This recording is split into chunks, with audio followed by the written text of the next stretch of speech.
Before we get to the Dvar Torah on the Parsha, I want to start with a story that happened to me on Purim last week. I was out delivering the Mishloach Manot on behalf of NCSY. So I was out there in Julington Creek, and I went with my family. And the way I was doing it, I had my kids were in the car. And when I got to a stop, I would get out of the car with my 2-year-old daughter, Ricky, and we'd go together to the house to deliver. I gave her the basket, and it was like a cute idea that when we would knock on the door, and she would be the one to actually give the basket to the homeowner. So we're dressed in costumes. We were magicians. Some people thought we were vampires. Depends on your attitude, I guess. And we get to this one house, and we go up there and knock on the door. And the guy opens the door, and my daughter quickly hands him the package, and he clearly doesn't really know what this is. So I right away, Happy Purim, so nice to meet you. I'm being very cheerful, and he was totally not understanding what was going on. And he takes the package, and he looks at it, and there's a name of who it's intended for, and he says, "I'm not Uri, I'm Joseph." I said, "Oh, Joseph, sorry about that. I don't know, I figured it's his Hebrew name, his English name, whatever, I don't know." And he's like, no, these people moved out this year. I just moved into this house. Wow. So I said, oh. I said, "Joseph, tell me, are you Jewish?" And he says, "No." Aha. So you're probably wondering why a father and daughter dressed as magicians are knocking on your door in the middle of February, giving you a food basket. I said, "Yeah, I am." I said, "Okay." So I didn't have enough time to tell him the whole Purim story. I was tempted. But I realized I can't really do that. So I just changed gears quickly. I said, "You know what? This is a welcome present from the Jewish community." And he was so touched by this. I can't even tell you. He was really appreciative and really thankful. And, I left and we went on our way, and I was thinking about it, and it hit me.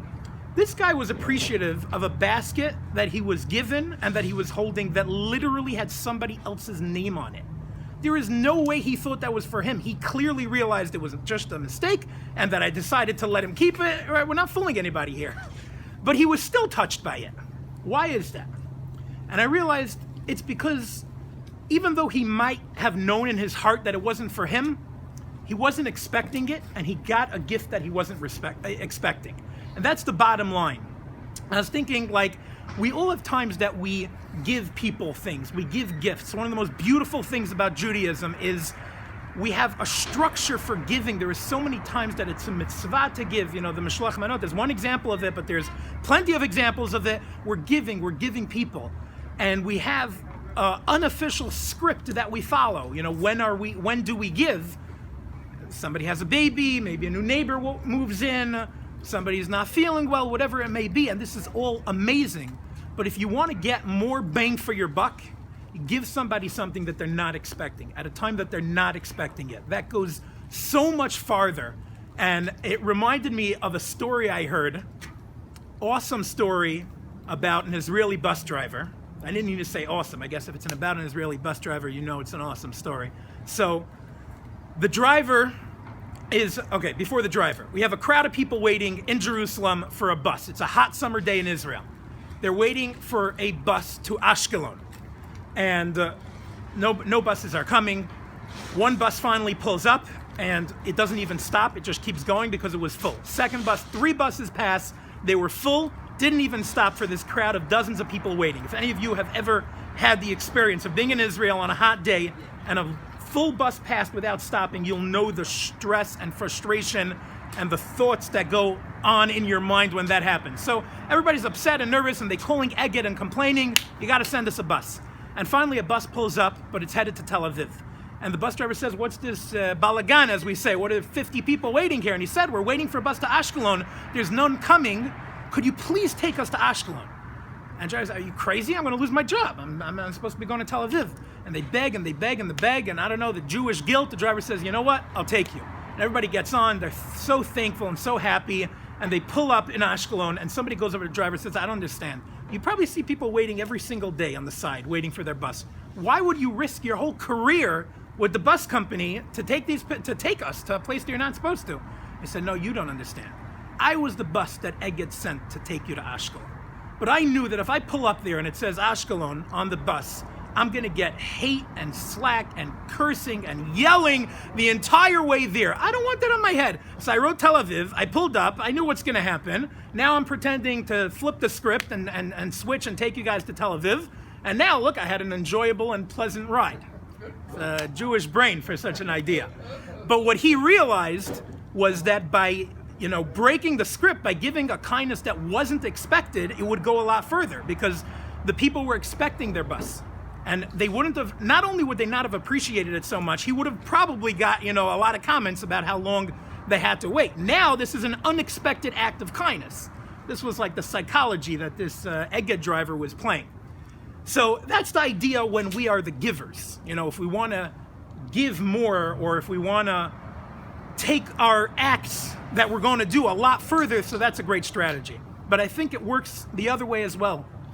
When we're the receivers of kindness, many times we are not appreciative of things that we expect to come.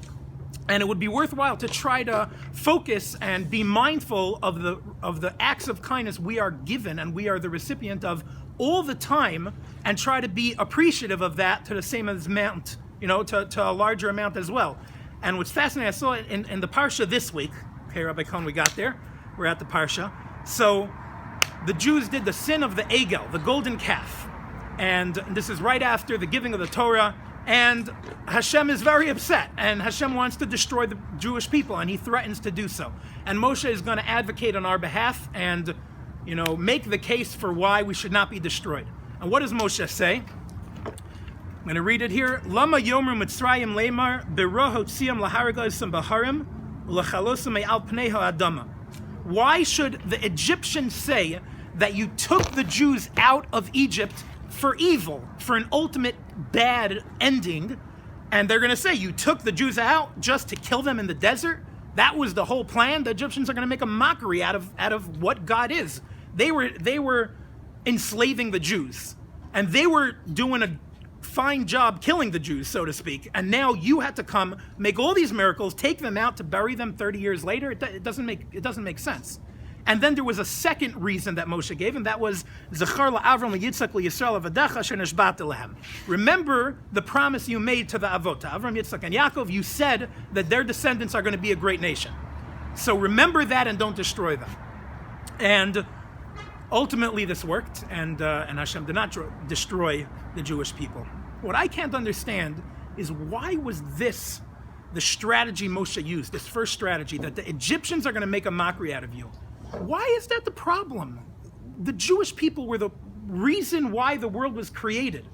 The whole world is created for us to get the Torah, for us to do what we need to be doing in this world, and you're worried about what the Egyptians are going to be posting on Facebook when the Jews are dead? That's not the problem. The problem is that the Jews are dead. The whole purpose of the creation is gone, evaporated, if the Jewish people are destroyed. So I couldn't understand, why was this such a big deal? And the Mefarshim say, after, the commentators say, that really this actually was the make it or break it strategy that did work. And the merit of the Avot themselves was not going to be enough. And I don't know if I understand this 100%, but the simple message that we're learning out of here is the importance of Chilul Hashem, of how terrible it is to desecrate Hashem's name. And even if the Avot wouldn't have been enough for Hashem to have mercy on his people, but at least the idea that if we're destroyed, the whole concept of Hashem's godliness in the world is out the window. Though everything was a build-up to the moment that Hashem took the Jews out, made us his nation, gave us the Torah, and now it all ends here. That's going to make a huge Chilul Hashem. So at least we can understand the importance of that. But to connect it to this idea, I think there's a message here to us as well, and that is not to take things for granted. Don't just think because you're Jewish, we have a right, just based on our forefathers, that everything's going to be fine. Messenger, no, that's not enough for you. Okay, the Chilul Hashem, that was going to save the day. We're going to be saved because, we got off on a technicality, so to speak. But don't think that just by mere virtue of us existing in the world that everything is guaranteed to be perfect. So, in other words, be appreciative of everything Hashem gave us, of our life, of the world we have, and not just take it for granted as, just because I was born, I exist, or I'm Jewish, I have it all coming. I think that's another lesson we could take out of this. Thank you. Good night.